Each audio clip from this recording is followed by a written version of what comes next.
Good morning po. Tayo po'y mag-aral ng salita ng Diyos, the book of Matthew, chapter 13, verses 31 to 32.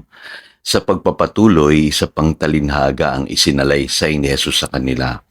Ang kaharian ng langit ay katulad ng isang buto ng mustasa na itinanim ng isang tao sa kanyang bukid. Ang buto ng mustasa ang pinakamaliit sa lahat ng binhi. Ngunit pagtubo nito, ito'y nagiging malaki kaysa alinmang halaman at nagiging punong kahoy, kaya't nakakapagpugad ang mga ibon sa mga sanga nito. Small changes. Today, pag-usapan natin yung unti-unting pagbabagong nagaganap sa ating buhay. Bakit kaya small changes, Pastor? Or gradual changes? Meron bang instant na pagbabagong pwedeng maganap sa ating buhay? Meron din po, pero kadalasan po napapansin po ninyo sa inyong Christian life, hindi po instant kayong nagbabago, no? Sana nga po merong instant bait o biglaan ka na lang nagiging isang napakabait na tao, pero minsan nagtataka ka dahil naiisip mo bakit napakabagal ng pagbabago ng aking buhay, ng aking pag-uugali. Ano po, hindi ba pwedeng biglain na lang ako ni Lord at iparanas niya sa akin yung sagot sa aking mga panalangin at yung pagbabago maganap ng biglaan? Kadalasan po hindi ganon kasi maging ang Panginoon, ayaw niya na tayo po ay hinog sa pilit. Ano po? At alam niyo po, makikita ninyo na sa Bible, yung small changes, yan po yung pamamaraan ng paghahari ng Diyos. Ano po? Kaya nga, binasa natin yung teksto kanina, ano po, sa Matthew chapter 13, verses 31 to 32, ng paghahari ng Diyos, inahalin tulad sa butil ng mustasa, napakaliit. Ano po? Pero pag ito'y tumubo, ito yung pinakamalaki sa lahat ng mga halaman at nagiging punong kahoy. So, hindi po overnight na nangyayari po yan. Ano po?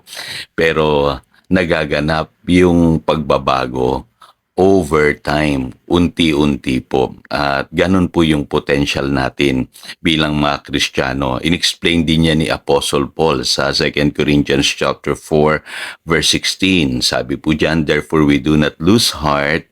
Inwardly, we are being renewed day by day. Kung mapapansin nyo, no, day by day pala yung nagagawang pagbabago, hindi instant. Ano po?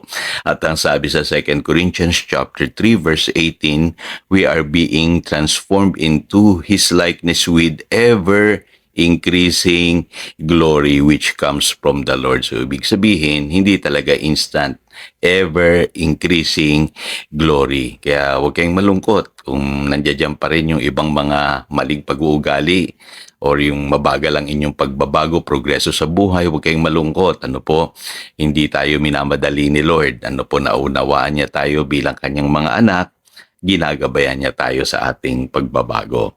So, malinaw po, no? Yan ang pamamaraan ng paghahari ng Diyos. No po, small changes, pero ito po'y gradual, yet nagkakaroon ng transformation kasi ang kingdom of God ganyan mag-operate. Ano po, parang mustard seed.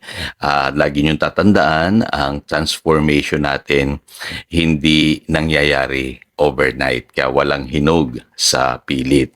So, maganda ring approach sa buhay. Ano po yung small changes. Yung iba kasi natatakot magsimula sa maliit.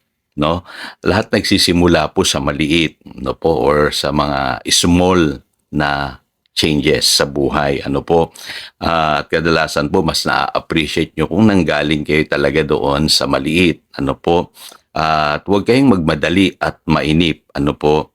At hindi maganda yung pinipilit natin yung pagbabago.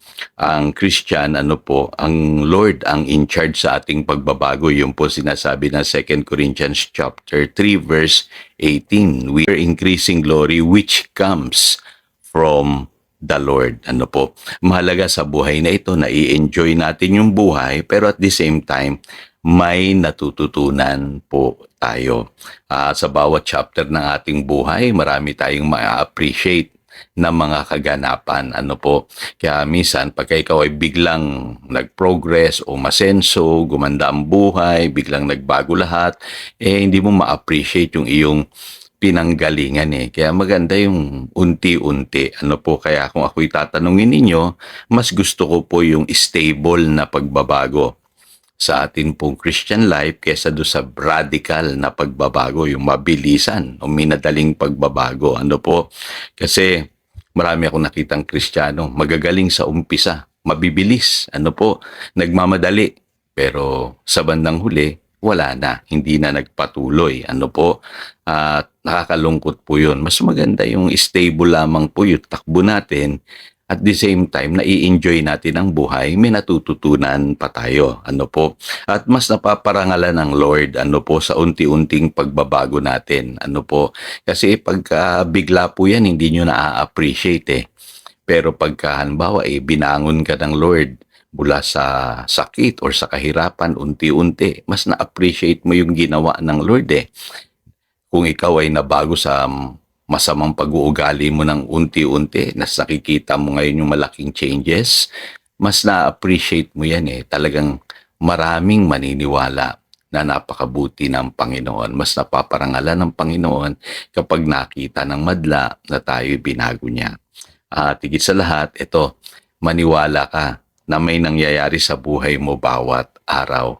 So tayong mga Kristiyano, huwag tayong mainip. Every day may ginagawang pagbabago ang Lord sa ating buhay. So tayo po'y manalangin. Heavenly Father, salamat po at muli naintindihan namin na ang iyo po palang paghahari ay kumikilos sa amin gradually, unti-unti. Small changes, pero sa bandang huli makikita po namin yung kaganapan nito.